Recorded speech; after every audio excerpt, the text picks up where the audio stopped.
තෙරුවන් සරණයි සියලු දෙනාටම උතුම් දළදා හාමුදුරන් වහන්සේගේ පිහිට ආරක්ෂාව ලැබේවා කියලා ප්‍රාර්ථනා කරන අතර ලබන්නා වූ 2026 අලුත් අවුරුද්ද විජයශ්‍රී ජයශ්‍රී මහා බෝසත්ණන් වහන්සේගේ පිහිට ආරක්ෂාව දළදා හාමුදුරන් වහන්සේගේ පිහිට ආරක්ෂාව ද්‍රෝණයක් පමණ ධාතුන් වහන්සේලා තැන්පත් කොට තරන්ට යෙදුනා වූ රුවන්වැලිසෑ හාමුදුරන් වහන්සේගේ පිහිට ආරක්ෂාව කතරගම කිරිවෙහෙර චෛත්‍යරාජනන් වහන්සේගේ මයිහංගනේ උතුම් වූ චෛත්‍යරාජනන් වහන්සේගේ කැලණි මහා බෝහාමුදුරන් වහන්සේගේ චෛත්‍යරාජනන් වහන්සේගේ පිහිට ආරක්ෂාව රැකවරණය ඔබ හැම දිනාටම ලැබේවා. ඒ වගේම ගුරුවරුන්ගේ වැඩිහිටියන්ගේ දෙමාපියන්ගේ ආශිර්වාදයේ රැකවරණය ලැබිලා ඔබ හැම දිනාටම මේ ලබන්නා වූ අලුත් අවුරුද්ද ධාර්මිකව ජීවිතයක් ගත කිරීම සඳහා ශක්තිය ධෛර්යය හේතු වාසනා වේවා කියලා අපි හදවතින්ම ප්‍රාර්ථනා කරනවා. දැන් ටිකක් වෙලා ගිහිල්ලා තියෙන්නේ රාත්‍රී 10 පහුවෙලා.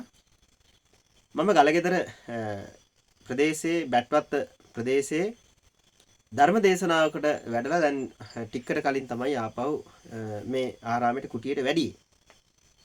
එතකොට ඒ ධර්මදේශනාවේදී හොඳ දහම් කරුණු කාරණා කීපයක් සිහිපත් කරන්න යෙදුණා. මට හිතෙනවා ඒ දහම් කරුණු කාරණා කීපය ඔබටත් වැදගත් වෙයි කියලා ඔබගේ ජීවිතේට.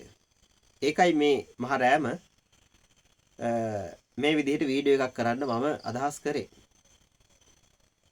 ආදරණීය අම්මේ තාත්තේ දුවේ පුතේ ගත කරපු ජීවිතය ගත්තාම 2025 වසර ගත්තාම අපට සතුට හිතෙන දේවල් බොහොම අල්පයයි. වැඩි හරියක් අපේ ගත කරපු මේ 2025 වර්ෂය ගත කරපු ජීවිතය ඇත්තටම මතක් වෙනකොටත් හිරිකිතයි. අප්‍රසන්නයි. එතකොට දැන් එනවා ඊළඟට තව දවස් දෙකකින් අද 30 31 අනිද්දා වෙනකොට අපට අලුත් අවුරුද්දක් ලැබෙනවා. මේ අලුත් අවුරුද්ද අලුතෙන් හිතලා අලුතෙන් යමක් කරලා ගත වුණ අර 2025 වර්ෂයේ වගේ වෙන්නේ නැතුව මේන අවුරුද්ද සතුට හිතෙන දෙයක් ජීවිතේ මතක් වෙනකොට ආස හිතෙන දෙයක් කරගන්න නම් ආශිර්වාදයක් කරගන්න නම් අපේ ජීවිත වෙනස් විය යුතුයි.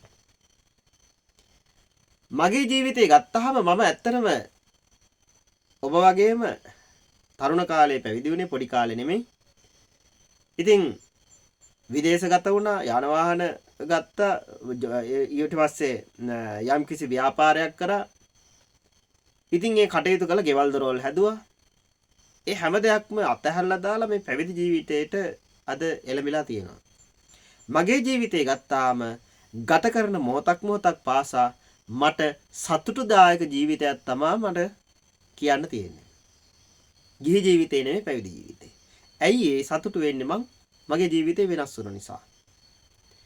මගේ ජීවිතේ වෙනස් වුණ නිසා වෙනස් කරගත්ත නිසා මගේ ජීවිතේ සතුටින් අද මං කාලය ගත කරනවා නම් ඔන්න දුවේ පුතේ අම්මේ තාත්තේ ඔබටත් පුළුවන් ඔබගේ ජීවිතේ වෙනස් කරගන්න.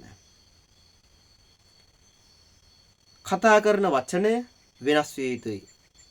මෙච්චර කාලයක් කතා කළේ Tamanටත් වැඩදායක නැති අනුන්ටත් වැඩදායක නැති නිස්සාර වචන නම් අපේ රාදේ අපි කතා කරපු වචන. ඒ නිසා Tamanටත් අර්ථයක් වෙන අනුන්ටත් අර්ථයක් වෙන හොඳ වචන කතා කරමු. වෙනස් වෙමු. ගත කරපු ජීවිතය අල්ලා දාන්න. අලුත් ජීවිතයක් අලුතෙන් හිතලා කටයුතු කරමු. ඊට පස්සේ කයින් කරන ක්‍රියා අපේ වැඩි හරියක් මේ අතපය උස්සලා වෙහෙසවලා තියෙන්නේ Tamanටත් වැඩක් නැති අනුන්ටත් වැඩක් නැති මහා නිස්සාර දේවල් වලට. එක්ක කෙනෙකුට ගහන්න. එහෙම නැත්නම් දෙයක් හොරකම් කරන්න.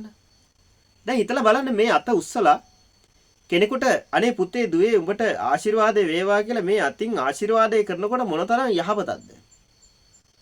හිතලා බලන්න මේ අතින් අත උස්සලා කෙනෙකුට ගහනවා තරවට්ටු කරනවා කියලා කියන්නේ මොනතරම් වදයක්ද? ගුටි කන කෙනාටත් වදයක්. ඒ වගේම ගහුවම් පස්සේ අපටත් ඒක මානසික වදයක්. ඒ නිසා ඔබගේ අත පය වෙහෙසවලා 2026 වර්ෂේ නම් කවදාකවත් කෙනෙකුට ගහන්න හිංසා කරන්න හිතන්නවත් එපා. මේ අතින් ආශිර්වාදයක් කරනවා මිසක් කවදාකවත් සාපයක් වෙන වැඩක් කරන්න එපා, සාපයක් කරන්න එපා. ඒ වගේම තමයි ඔබ හිතන සිතිවිලි.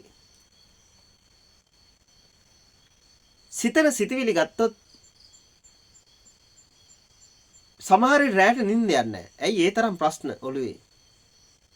ඒ නිසා Tamanටත් යහපතක් වෙන, අනුන්ටත් යහපතක් වෙන හොඳ සිතිවිලි හිතමු. මේ හදවතේ නැගෙන කරුණාව, මෛත්‍රිය ලෝකෙටම විහිදවලා යවමු. Tamanටත් යහපතක් වෙයි, නිදුක් නිරෝගී භාවය ලැබෙයි. අනුන්ටත් යහපතක් වෙයි. එහෙනම් හැම දිනාටම තෙරුවන් සරණයි. ජීවිතය වෙනස් කරගමු. හොඳයි, පස්සේ හම්බෙමු.